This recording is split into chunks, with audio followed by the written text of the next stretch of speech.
Senhor Deus, aparando arestas, ó Senhor, nos dando, Senhor Deus, sabedoria e inteligência para vivermos nesse mundo de conformidade com a vocação a que fomos chamados. Que o Senhor tenha misericórdia de nós, ó Senhor Deus, que o Senhor esteja mortificando o pecado em nossas vidas, ó Pai, e que por meio do Teu Espírito Santo, Pai, estejamos vivendo uma vida que glorifique, Senhor Deus, o Teu nome. Tenha misericórdia de nós, ó Pai. É o que nós pedimos, em nome de Jesus. Amém. Queridos, vamos abrir a palavra do Senhor em Marcos,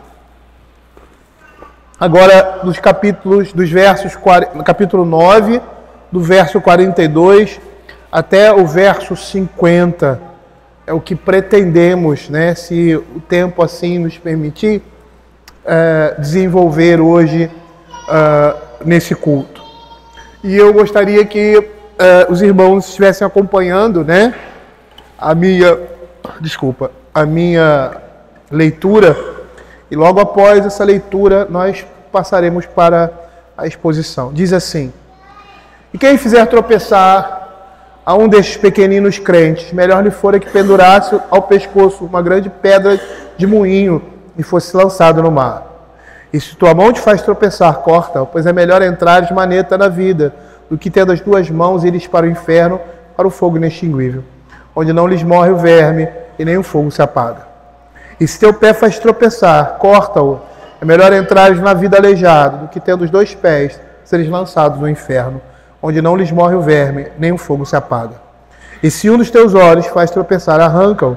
É melhor entrares no reino de Deus com um só dos teus olhos, do que tendo os dois seres lançados no inferno, onde não lhes morre o verme, nem o fogo se apaga. Porque cada um será salgado com fogo. Bom é o sal, mas se vier a ser insípido, como lhe restaurar o sabor? Tende sal em vós mesmos e paz uns com os outros. Nós estamos vendo que ainda estamos nesse trecho aqui do Evangelho de Marcos, está sendo visado o discipulado cristão. O Evangelho de Marcos, ele vai, na sequência, ele vai de um conceito de recompensa no verso 37 a um conceito de castigo no verso 42. Perceba que toda esse trecho, essa parte que fala sobre o discipulado cristão, se inicia com o Senhor Jesus, como nós falamos anteriormente, predizendo a sua morte e a sua ressurreição. E é muito interessante olhar essa estrutura, olhar essa sequência, desses dois extremos, quando ele lá no verso 37, ele fala sobre recompensa, e no verso 42, iniciando essa segunda parte, essa parte dos tropeços, falando sobre castigo. É bem interessante que nessa sequência, no meio desses dois extremos, nós temos o ensino de tolerância e caridade. Parece que essa estrutura está nos dizendo que entre a recompensa e a reprovação deve haver tolerância, deve haver misericórdia. O verso 41, porquanto aquele que vos der de beber um copo de água em meu nome, porque sois de Cristo, repete a ideia do verso 37. Qualquer que receber uma criança tal como esta em meu nome, a mim me recebe. E se encaixa muito bem com o verso 42, que vai falar sobre esses castigos e recompensa. Perceba que toda essa estrutura ela está ligada, porque há uma relação muito clara com o verso 38.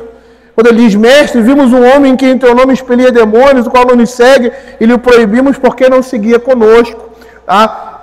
Por quê? Porque aí ele nos diz que ao invés de rejeitar essas pessoas, diferentes de nós, devemos mostrar bondade. O que essa estrutura está querendo nos dizer? No verso 41, o Senhor Jesus está nos dizendo que um pequeno gesto de bondade, feito por amor a Cristo, não será esquecido, quanto mais ações que demonstram intimidade e serviço, apesar de diferentes de nós. É o que nós vimos lá do verso 38 até o verso 41. Por isso, os discípulos de Jesus, eles não deveriam proibir ninguém que estivesse agindo em nome de Cristo por serem diferentes ou não andarem necessariamente com os discípulos de Jesus, porque o próprio Senhor Jesus diz: quem não é por mim é contra mim, quem comigo não ajunta, espalha. É muito interessante olhar esse texto, e eu me lembro de uma situação muito peculiar esses dias, quando eu enviei lá para o grupo dos homens da igreja, um rapaz que tinha uma aparência bem diferente da normal. Uma vestimenta assim, bem de jovens da sua época, né? Sem muito aquela rebeldia no vestir, né?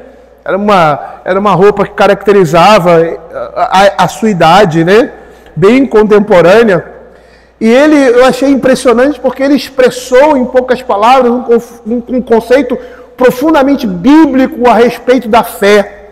E eu fiquei impressionado porque ele foi tão preciso e assertivo em suas palavras, demonstrando ali firmeza naquilo que ele crê a respeito do Evangelho, fazendo diferença entre a razão e o sentimento. E aí eu fiquei imaginando, lembrando dessa cena e o que está acontecendo aqui, se eu, né, desconsiderasse por causa do modo de vestir daquela pessoa, o modo de falar que ele falava com gírias, né, com gírias que eram normais da sua idade, né, mas ele falava dessa forma, mas falava com grande profundidade. E olhando o que o texto da Escritura está nos dizendo aqui, e essa situação, eu fico imaginando se eu desconsiderasse aquele rapaz, ou aquilo que ele está falando, por causa do seu modo de vestir e falar ser diferente do meu. A sua característica, a maneira que ele falava era uma maneira bem jovem, bem característica da sua idade, mas ele falava com profundidade. E aí eu fico pensando assim, se a gente acha que somente o modo como nós apresentamos o Evangelho é o correto.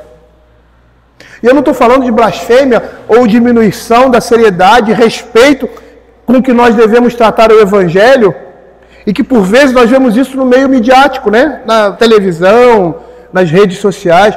Não era isso que aquele rapaz estava fazendo. Ele, de uma forma simples, ele professou algo profundo a respeito do que seria o entendimento do Evangelho, estar acima dos sentimentos e emoções. E eu lembrei, é mais ou menos isso aqui que eu estou vendo na Escritura. Seria orgulho da minha parte achar que a maneira como eu falo, ou como eu prego o Evangelho, seja melhor que a maneira como ele fala ou estava pregando ali a respeito da verdade do reino de Deus. Muito interessante, é o que nós temos aqui, muito claro na atitude de João, o orgulho, a prepotência em achar que eles e a forma como eles se expressam é a forma correta e a única forma de se apresentar o Evangelho da graça de Deus. Perceba como a humildade vai caracterizar todas essas circunstâncias que envolvem o discipulado e a vida cristã, partindo da necessidade inevitável do sofrimento do nosso Senhor Jesus Cristo como uma demonstração máxima de serviço e devoção a Deus. E agora nesses versos, do verso 42 em diante, eles deveriam também demonstrar o mesmo sacrifício e devoção a Deus na mortificação dos seus pecados. E é a partir disso que nós vamos começar a expor o verso 42 em diante, quando diz assim: e quem fizer tropeçar a um desses pequeninos crentes, melhor lhe fora que se lhe pendurasse ao pescoço uma grande pedra de moinho e fosse lançado no mar. Perceba que esse verso ele repete o pensamento apresentado no verso anterior, do que for feito por um seguidor de Cristo, seja bom, verso 41, ou seja mal, é feito para o próprio Cristo. É muito interessante nós olharmos aqui a expressão que ele usa, pequeninos crentes. A palavra em grego aqui, pequeninos, é o que a gente conhece como micro, que significa pequeno em tamanho, extensão ou de pequena importância. Perceba que a imagem daquela criança que foi colocada ali no meio dos discípulos, que procuravam grandeza, representa isso que o Senhor Jesus está falando aqui de pequeninos crentes. Essa expressão pequeninos se refere aos pequeninos que creem em Cristo, ou seja, os seus discípulos. E o verso está reforçando claramente o valor supremo que Jesus dá aos discípulos comuns e sem proeminência, os pobres de espírito. E é muito peculiar nós entendermos que esse verso também se aplica para aquele solitário discípulo que expulsava espíritos malignos em nome de Cristo e que foi desprezado por João. Porque ao menosprezar a fé de um outro, porque não está afiliado a uma corrente oficial do círculo cristão, nós estamos desprezando aqueles que o Senhor Jesus recebe em seu seio. E aqui nós temos um verso que é um alerta contra inibir, causar danos ou destruir a fé dos discípulos, simples e sem proeminência. O apóstolo Paulo, lá em Romanos, capítulo 14, verso 3, ele diz assim, muito semelhante ao que nós temos aqui: não nos julguemos mais uns aos outros, pelo contrário, tomai o propósito de não pôr de tropeço ou escândalo a vosso irmão. Paulo aqui, em Romanos, em linhas gerais, ele está exortando para que tenhamos cuidado uns com os outros e com relação às coisas secundárias, nós sermos tolerantes com os nossos irmãos mais fracos, não impondo sobre eles um comportamento ou atitude que possa levar esse irmão a tropeçar na fé. E esse será o tema desenvolvido por Paulo lá em 1 Coríntios, com relação às coisas sacrificadas a ídolos, e em 1 Coríntios 8 e 1 Coríntios 10, sobre os limites da liberdade cristã. Na visão geral de alguns expositores, expondo aqui Romanos capítulo 14, verso 13, Paulo está dizendo que os cristãos não devem usar a sua liberdade para escandalizar quem acredita ser necessário evitar, por exemplo, bebida alcoólica ou comer certos tipos de alimento. E apesar do fato que em Cristo nada que comamos ou bebamos afeta a nossa salvação, nós precisamos sim ter paciência com os outros e evitar colocar tropeço diante de outro crente que possa ser menos maduro na fé em relação a nós. Eles vão dizer que exercer sua liberdade cristã contra outro cristão implica em transgredir a segunda parte da lei que se refere ao amor ao próximo. Precisamos entender, queridos, que o reino de Deus vem não só para os fortes na fé, mas também para os fracos. E esse reino se manifesta onde menos esperamos encontrar Deus, entre fracos fisicamente e os fracos na fé. Perceba aqui que o Senhor diz assim: e quem fizer tropeçar. A palavra aqui, tropeçar, é interessante porque ela tem em português o seu paralelo, é escandalizar, que significa literalmente colocar um obstáculo no caminho sobre o qual se pode tropeçar. Há uma metáfora aqui no sentido de ofensa, de ofender. E nesse contexto significa destruir a fé de um companheiro cristão ou causar a um cristão se desviar do caminho do Senhor. E a punição para tal ofensa é horrenda. Perceba, ele diz que é melhor colocar uma pedra de moinho ao pescoço e ser lançado no mar. E é muito interessante o Senhor Jesus falar dessa forma nesse contexto, porque no mundo antigo, a pedra de moinho é aquela pedra que moía grãos, e era tão grande que só podia ser girada pela força de animais de carga. E essa imagem é duplamente ameaçadora para os judeus, que geralmente temiam o mar e consideravam o afogamento uma morte terrível, horrível. Segundo James Edward, comentando esse texto, esse dito de Jesus atesta a irrevogabilidade de certos atos, como se vê em Apocalipse, capítulo 18, verso 21, quando diz assim: então um anjo forte levantou uma pedra grande como pedra de moinho e arrojou para dentro do mar, dizendo: assim com ímpeto será arrojada a Babilônia, a grande cidade, e nunca mais será achada. Perceba a seriedade e a profundidade dessas palavras do nosso Senhor Jesus Cristo. Lançar um pecador em um sepulcro nas águas era a forma mais vívida de Jesus transmitir a finalidade da ira de Deus contra o orgulho espiritual. Matthew Henry faz um comentário a respeito disso, quando ele diz assim: Jesus ameaça aqueles que escandalizam os seus pequeninos, aqueles que voluntariamente os levam ao pecado ou lhes causam problemas. Verso 42.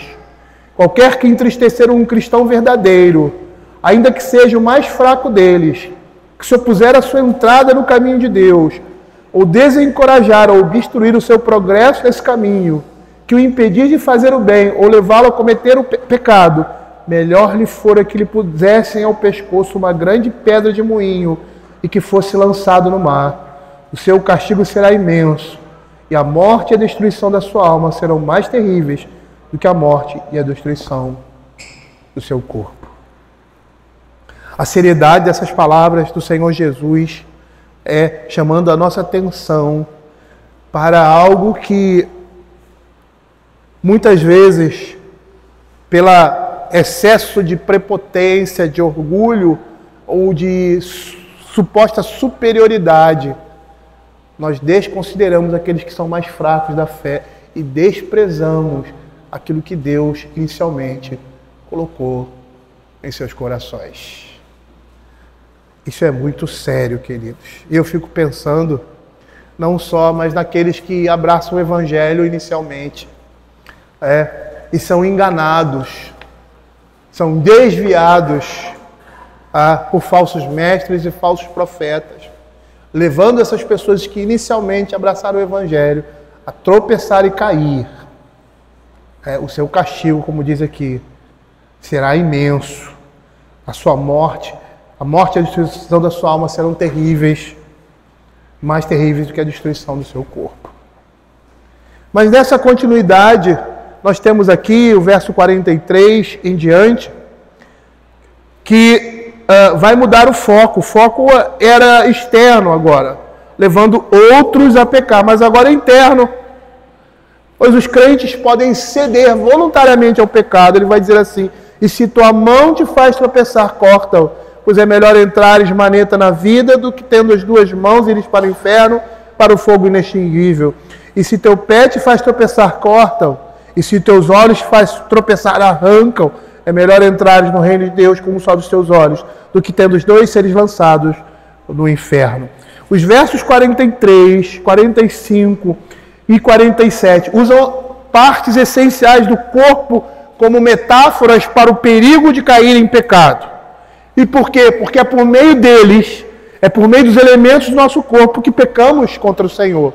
Como nós vimos no livro de Romanos, no capítulo 6, verso 12 e 13, que foi o nosso tópico ali da confissão de pecados, quando diz: não reine, portanto, o pecado em vosso corpo mortal, de maneira que obedeçais às suas paixões, nem ofereçais cada um os membros do seu corpo ao pecado como instrumentos de iniquidade, mas oferecei-vos a Deus como ressurreto dentre os mortos, e os vossos membros a Deus como instrumentos de justiça. Os nossos sentidos físicos são os canais por meio dos quais muitas das nossas formidáveis tentações nos assaltam. Os membros do nosso corpo são instrumentos propensos para o mal. E, por outro lado, são lentos em fazer aquilo que é bom. Perceba aqui, olhos, mãos e pés são bons servos quando estão sobre uma boa orientação, ou seja, sobre uma orientação correta. Porém, precisam ser vigiados diariamente a fim de que não nos induzam ao pecado. Não podemos entender o que o Senhor Jesus está falando aqui como algo literal, mas nós temos aqui uma figura exagerada, uma hipérbole, para enfatizar que a fim de vencer o pecado é necessária uma rejeição violenta contra a tentação, semelhante à amputação de uma parte do corpo. Quando ele cita nessa metáfora olhos, mãos e pés, ele está incluindo tudo que vemos e fazemos e todo lugar para onde vamos. E a ideia aqui é cortar os membros do corpo para entrar no reino de Deus, significando que nós devemos mortificar todo desejo ou ação pecaminosa em nossas vidas. De uma linguagem simples, seria deixar de alimentar qualquer pecado ao ponto de matá-lo completamente, não fazendo provisão para ele. Matthew Henry tem um comentário a respeito disso, que ele diz assim, que os ídolos, que são coisas agradáveis, sejam lançados fora como coisas detestáveis. E por que ele fala isso? Porque muitas vezes nós temos prazer nas sensações que o pecado nos dá. Que determinadas ações, palavras ou pensamentos nos oferecem. E eles se tornam ídolos para nós. Porque é agradável a nossa carne, mas devem ser considerados como coisas detestáveis na nossa vida. E ele continua dizendo assim, afaste daquilo que é uma tentação, por mais agradável que seja, é necessário que a parte que gangrenou seja extirpada para a preservação do resto. É interessante, certa vez eu vi um filme que era representação de uma realidade de pessoas que ficaram presas numa montanha, porque eles estavam escalando e lá era muito frio. E houve um desabamento, onde a neve caiu e alguns morreram, outros se machucaram. E numa situação que eu não lembro qual era, dessas pessoas que estavam lá se feriram de tal forma que ele deveria arrancar o seu braço. E ele parece que entendia um pouco de medicina, a pessoa que estava com ele, né? Aí ele sofreu um ferimento, aquele ferimento estava gangrenando e ele teria que amputar aquilo, porque senão ele ia morrer. Aí imagina a situação daquele homem. Num lugar inóspito, sem ninguém, ele ali tendo a necessidade de amputar uma parte do seu corpo, porque senão ele iria morrer. E, assim, com certeza, na cabeça daquele homem que sabia o que tinha que fazer, havia uma dúvida. Acho que na cabeça de qualquer pessoa, você tem numa situação como essa, um receio. Porque é parte do seu corpo, está ali, mas se você não tirar, você vai morrer, o resto vai embora. Se gangrenar, todo o corpo sofre. E ele, com muita, vamos dizer, determinação, ele vai e corta aquela parte do seu corpo, sem anestesia, sem nada, para que ele pudesse viver. É mais ou menos o que nós estamos vendo aqui. É mais ou menos o que acontece na nossa vida quando nós temos que nos desvencilhar de alguma coisa que satisfaz o nosso coração, que satisfaz a nossa carne, mas que é extremamente pecaminosa.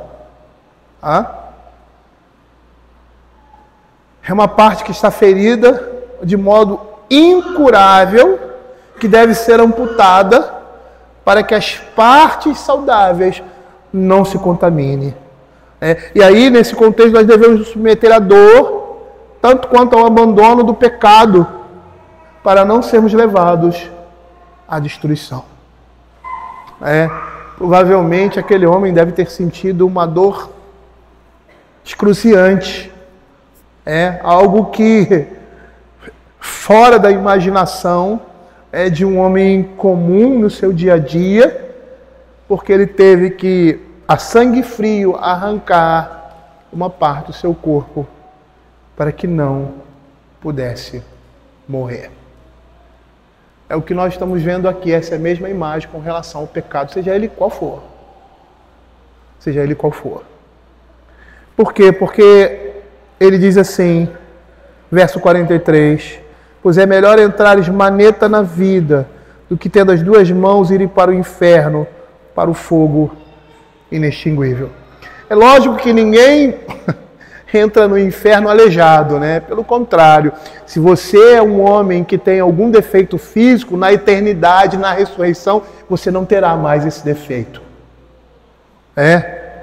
Porque esse defeito físico, seja físico ou mental, é fruto do pecado. E essas coisas, quando o Senhor Jesus Cristo voltar, não mais existirão. É lógico que é uma linguagem aqui figurada, né? Que mostra a necessidade de agir de forma radical contra o pecado para não sermos conduzidos por esse pecado ao inferno. A carne deve ser mortificada para que possamos entrar no reino de Deus. É isso que a Escritura vai dizer. E embora, ao abandonarmos o pecado, possamos no presente nos sentir como se estivéssemos sendo mutilados, gerando um grande desconforto, essa é a atitude que beneficia a vida do crente. E nós vamos perceber que, de uma forma simples, né, todo homem dará tudo o que tiver pela a sua vida. O Senhor Jesus disse isso lá em Marcos capítulo 8, versos 36 e 37. Que aproveita o homem ganhar o mundo inteiro e perder a sua alma, que daria um homem em troca de sua alma. Qual é o preço que eu preciso pagar em favor da minha alma? E por que nós agimos dessa forma? Agimos desse modo por causa do reino de Deus. Porque nós não podemos obtê-lo de outra forma, a não ser tendo uma atitude radical contra o pecado. Às vezes nós não conseguimos conjugar uma coisa com a outra, mas elas estão muito ligadas. Eu sou salvo, e quem é salvo para sempre. A salvação se manifesta por meio de obras. Se você diz que é um homem salvo e não luta contra o seu pecado, pelo contrário, o alimenta cada dia mais. Na realidade, essa sua salvação não existe.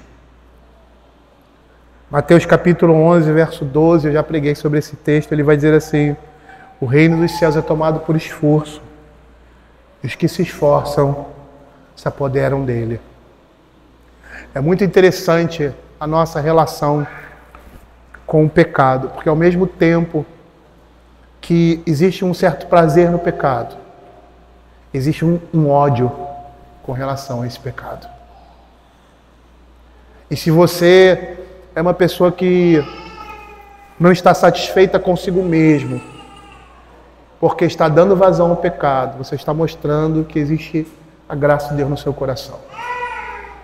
E que você precisa lutar, se apegar ao Senhor, para que esse desejo, essa ojeriza, se torne muito maior do que o prazer que o pecado nos dá. Usando essa linguagem metafórica, esses coxos e mutilados trarão sobre si as marcas do Senhor Jesus. Essas marcas em seu reino são cicatrizes de honra. E o resultado de tudo isso que falamos é ou o pecado deve morrer, ou nós vamos morrer. Se nós formos governados pelo pecado, seremos inevitavelmente destruídos por ele. Se desejamos manter essas nossas duas mãos, os dois pés, dessa linguagem que está sendo usada aqui, os dois olhos, nós seremos lançados no inferno. Para ser muito mais claro, se tolerarmos determinados pecados como se fossem virtudes, ou pecados de estimação, sejam esses sexuais ou mesmo comportamentais, seremos lançados no inferno com eles. É isso que o Senhor Jesus está dizendo aqui. E o Senhor Jesus nos lembra frequentemente do nosso dever. considerando os tormentos eternos, apresentando os perigos aos quais estamos expostos se continuarmos vivendo assim no pecado, acolhendo o pecado no nosso coração. E a escolha aqui é muito clara, é entre o reino de Deus e o fogo que nunca se apaga. E é muito interessante essa comparação que é usada aqui, a menção ao fogo que não se apaga se refere a um vale que existia lá, chamado Vale de Inom, que nos tempos antigos era um local de sacrifícios humanos para o deus pagão Moloque, mas que nos tempos de Jesus, e por causa desse paganismo, se tornou um lugar onde o lixo era queimado.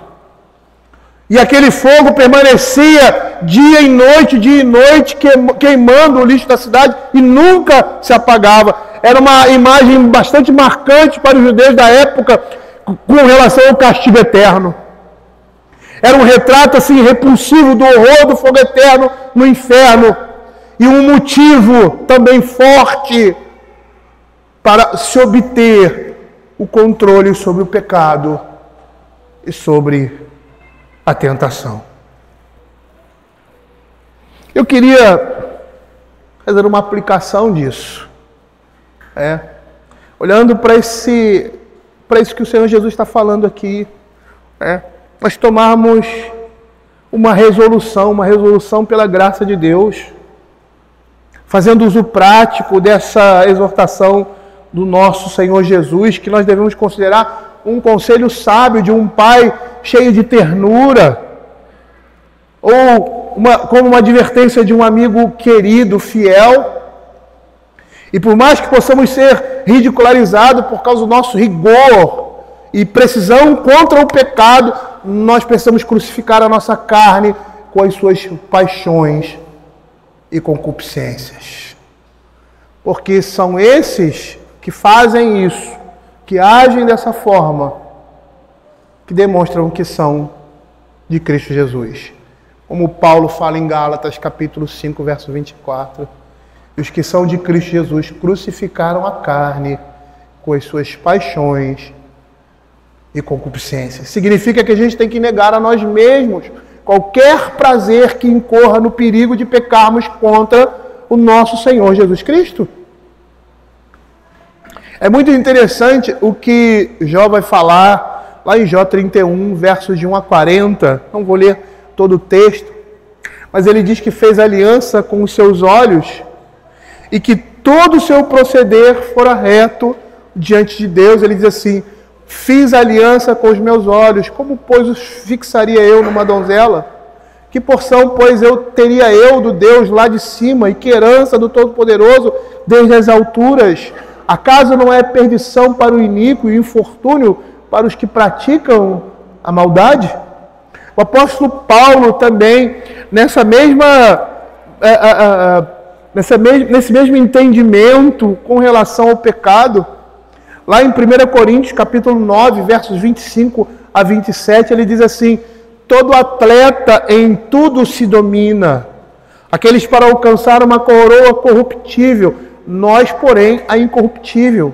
Assim corro também eu, não sem meta, assim luto, não como desferindo golpes ao ar, mas esmurro o meu corpo e o reduzo à escravidão, para que, tendo pregado a outros, não venha eu mesmo a ser desqualificado. O que o apóstolo Paulo está dizendo aqui?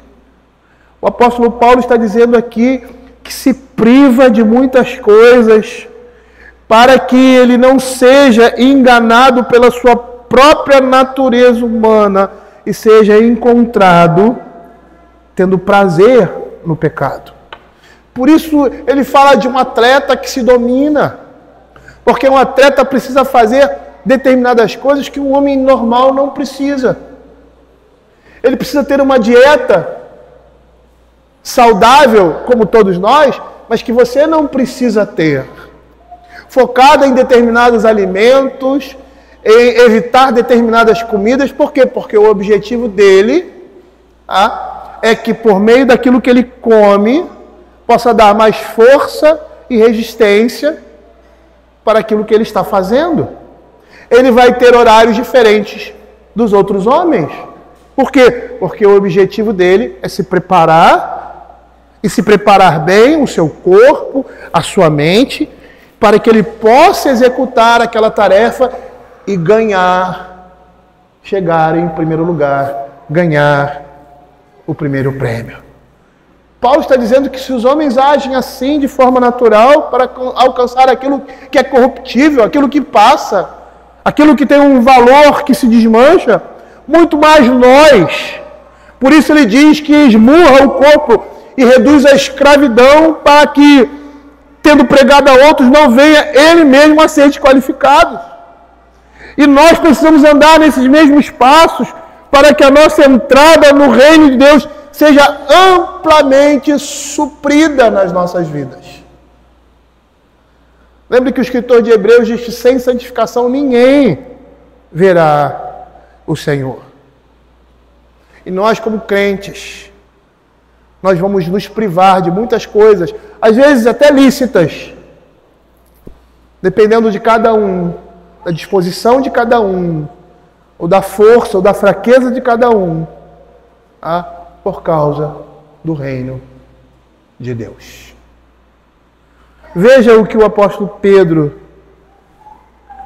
na sua segunda epístola, no capítulo 2, verso 10 e 11, ele diz: por isso, irmãos, procurem com empenho cada vez maior confirmar a vossa vocação e eleição, porque fazendo assim, vocês jamais tropeçarão, pois desta maneira que vos será amplamente suprida a entrada do reino eterno de nosso Senhor e Salvador Jesus Cristo.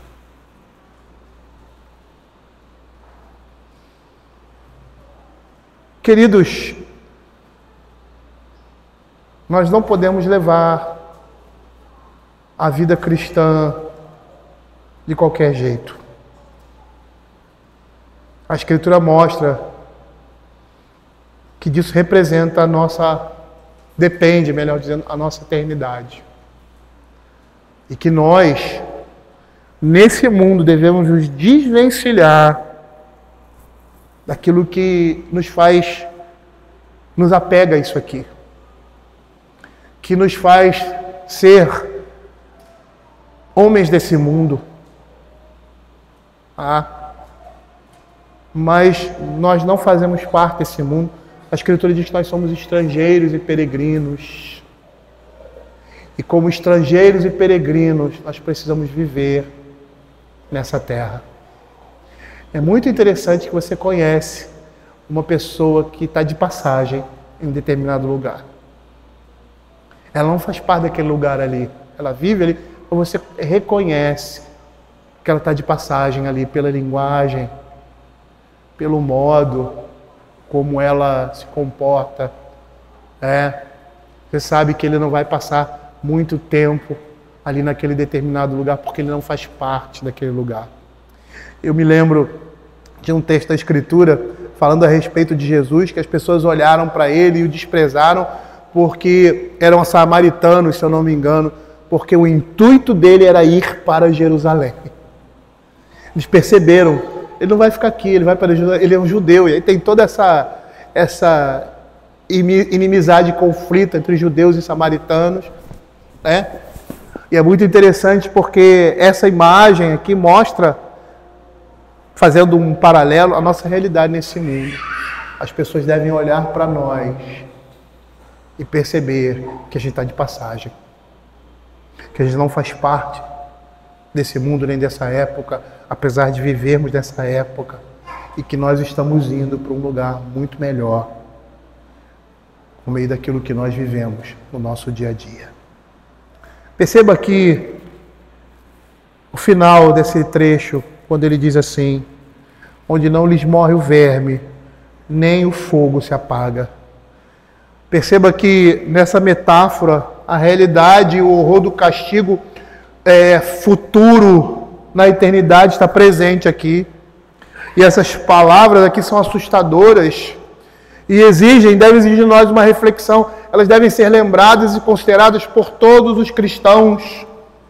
É muito engraçado porque muitos não falam sobre essa realidade da condenação e do sofrimento eterno.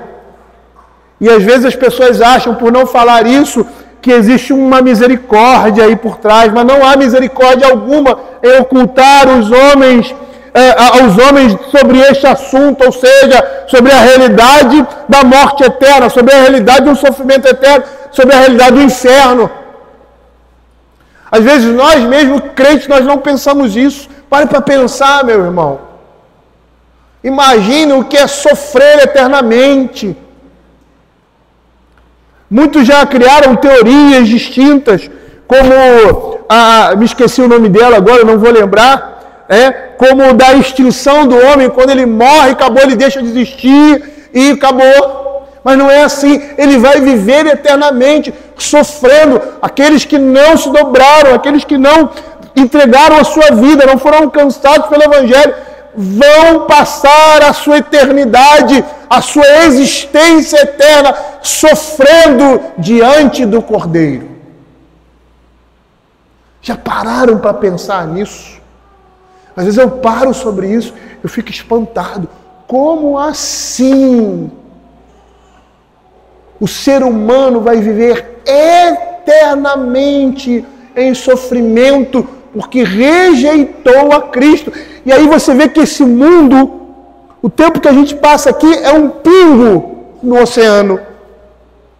E muitas vezes nós trocamos o prazer da eternidade por um prazer de um pingo no oceano quando deixamos ou permitimos nos satisfazer com desejos carnais. Porque nós não estamos olhando para a eternidade. É lógico que nosso olhar deve ser para Cristo. Mas muitas vezes nós não estamos olhando para a realidade eterna do inferno. E que nós devemos fugir aqui nesse mundo desse castigo eterno. Porque por mais terrível e tremenda que seja essa realidade do inferno, ela deve ser inculcada sobre todos como uma das grandes verdades do cristianismo. E nós não devemos ficar envergonhados de confessar a nossa crença nesse assunto. Nós cremos no inferno porque cremos num Deus que é justo e que é misericordioso. J.C. Ryle vai dizer isso quando comenta sobre esse texto. Ele diz assim: se não houvesse limitada misericórdia em Cristo para todos aqueles que nele creem, bem poderíamos nos esquivar deste temível tópico. Se não houvesse o precioso sangue de Cristo, que é capaz de purificar-nos de todo pecado, bem poderíamos ficar em silêncio a respeito da ira vindoura. Todavia, há misericórdia para todos aqueles que a solicitarem em nome de Cristo. Há uma fonte aberta para lavar todo o pecado. Portanto, ousadamente, sem hesitação, afirmemos que há um inferno e exortemos os homens a fugir dele, antes que seja tarde demais. Não é possível falar demais acerca de Cristo, porém é possível falar de menos a respeito do inferno. Queridos, diante dessas declarações do Senhor Jesus, nós precisamos levar o pecado para bem longe de nós. Devemos nos despir dele, como fala o apóstolo Paulo, nos livrando assim de práticas e comportamentos que são condenáveis diante de Deus. São roupas velhas, uma linguagem também metafórica, roupas velhas e inúteis que precisam ser completamente descartadas. É interessante isso, né?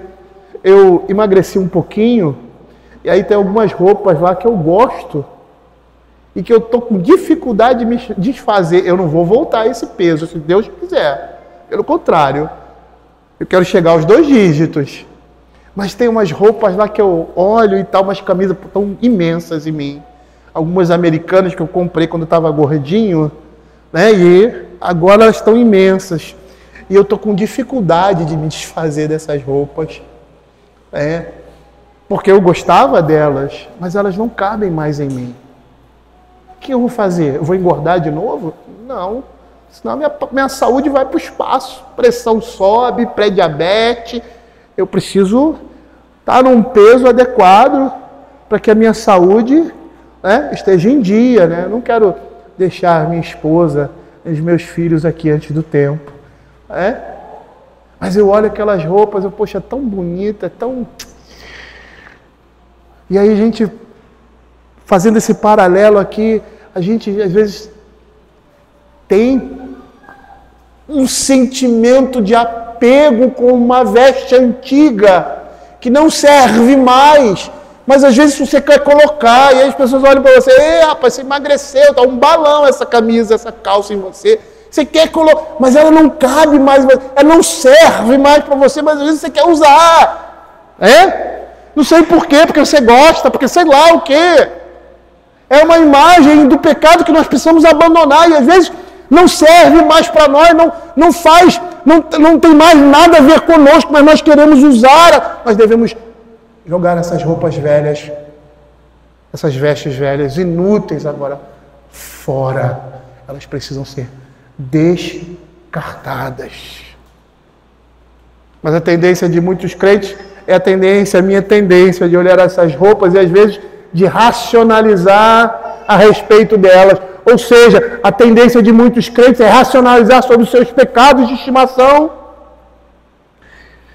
e querer usar de uma vez ou outra, e ser uma manobra perigosa que se voltará contra você mesmo, trazendo sofrimento no presente e, segundo o texto aqui, juízo no futuro.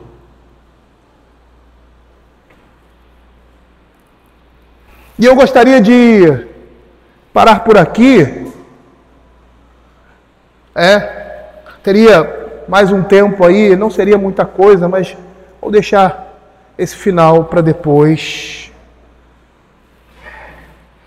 Nós percebemos a necessidade que temos de ouvir o que o Senhor Jesus está dizendo aqui.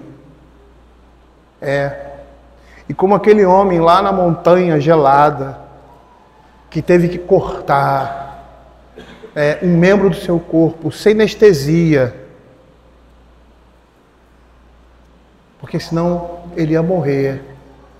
E a vida dele era muito mais do que um braço, muito mais do que uma perna, é muito mais do que um olho, é muito mais que um desejo carnal que existe no nosso coração.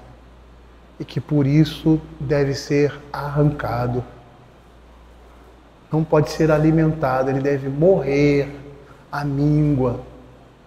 Porque qualquer alimento que você der, ele vai se tornar cada dia mais forte, mais forte. E pode nem se tornar tão forte assim, porque você está dando pouca comida para ele, mas ele vai estar vivo ali dentro de você. E essa vida pode levar você à morte eterna. Essa é um texto que mostra a seriedade do nosso rompimento completo com esse mundo ou com o pecado. Porque isso pode custar toda a nossa existência eterna. Vamos orar.